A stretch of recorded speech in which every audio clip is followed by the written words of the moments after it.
So 2023 marks 40 years since I got into the radio and voiceover business. And in that time, I've spent much of my life under headphones.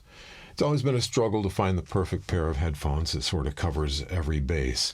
But today, I want to tell you about my new favorite pair and why they're my favorites.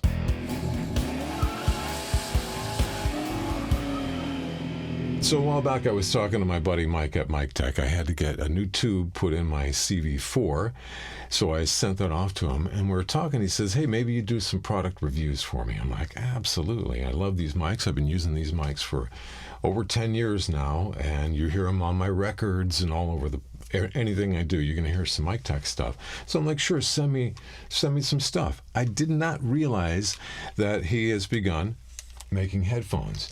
Check these out. This is the Miktek DH90. Now, these things are pretty amazing. Over the course of the years, I've used so many headphones, let me tell you. I've got a handful picked out, some AKGs here, these Sonys that are pretty popular, a little bit brash for my ears. These Sennheisers I just use around the studio for when musicians play and stuff. The DT770 Pros from Beyerdynamic are the things that everyone's been raving about lately, and I've adapted to them and I use them, and they're okay.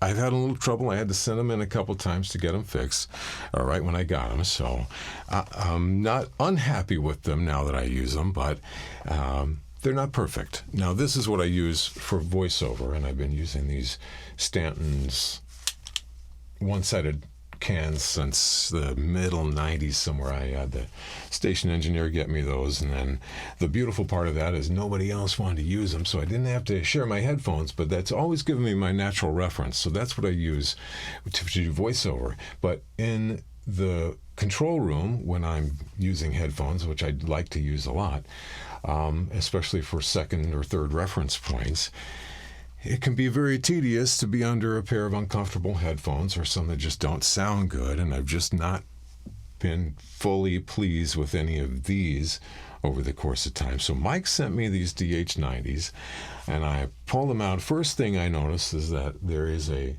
disconnectable cable, and it actually comes with two cables. So there's a short one so you could use on the plane with your laptop, and then this long one is probably 8 feet long, maybe more than that. So very convenient. They appear to be made of carbon fiber, super lightweight, super comfortable. They sit on your head. You just almost forget they're there. In fact, I like to sit under headphones with no sound. I just kind of live in my own little world sometimes. And I put these on and I completely forget they're on. They're just comfortable, and I just kind of enjoy being in them. But here's the better part. They are crisp. They're studio monitors, so these aren't going to give you any extra beef. They're not the kind you want to sit on the couch and enjoy your favorite Jethro Tull record or something. These are going to be more like studio monitors when you really want to know what sort of quality you're getting and how your mixes sound. And they are so clean. Everything is tight. There's no mushiness between the frequencies. Everything is very crisp. You can hear around the edges of everything, and just shockingly great sound. And immediately I A-B'd with the Beyerdynamics, and I'm like, no, we're done. We're on to the new set. In fact, my buddy Stacy Odell, who mixes my records, was here when I got them, and he put them on. Same thing. We're like, you kidding me? These are amazing. So highly recommend these. Now, here's the better part. This is going to be the stunner of all this. Go check out the price. The DH90 from Miktek. I'm not even going to tell you, because the prices could change. This video could last forever, and the prices may change. But go look at the price on this and tell me why you're not getting some. So I just want to say the DH90s from Miktek are the stuff. This is the thing that you want to use to mix your records, commercials, whatever you're mixing. This is going to give you all the frequencies and all the information you need to get a killer mix. Check them out.